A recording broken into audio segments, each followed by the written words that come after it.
Un été sous surveillance au sol et en mer. Ce matin, à l'autre extrémité de la côte, avait lieu la traditionnelle opération de nettoyage des fonds marins à Saint-Jean-Cap-Ferrat, organisée par l'association SOS Grand Bleu et plusieurs acteurs locaux. Cette action permet de récolter plusieurs kilos de déchets. Démonstration avec Valérie Munch et Frédéric Roche.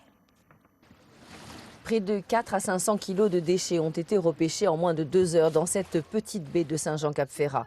Une quinzaine de plongeurs se sont mis à l'eau. Pas besoin d'aller très loin, juste à quelques mètres du rivage.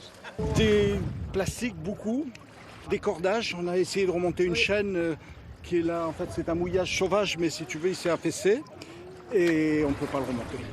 Au milieu des herbiers de Posidonie, la moisson de déchets peut commencer. Si visuellement ça paraît plus propre que l'an passé, d'après eux, tous sont toujours surpris et choqués. Sur son paddle, ce jeune homme ramène sa prise. Être ici est très important pour lui.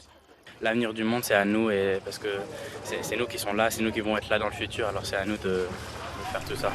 En 30 ans, la situation s'est dégradée. Aujourd'hui, 70% des déchets sont du plastique, un danger devenu invisible. Ces déchets, ils se fragmentent en microparticules voilà, qu'on ne peut plus voir à l'œil nu.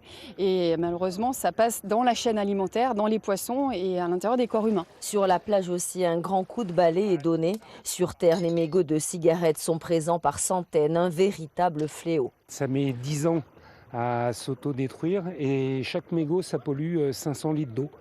Donc moi, je milite pour un arrêté de fumée sur les plages. SOS Grand Bleu veut réveiller les consciences et rendre chacun responsable d'une planète propre.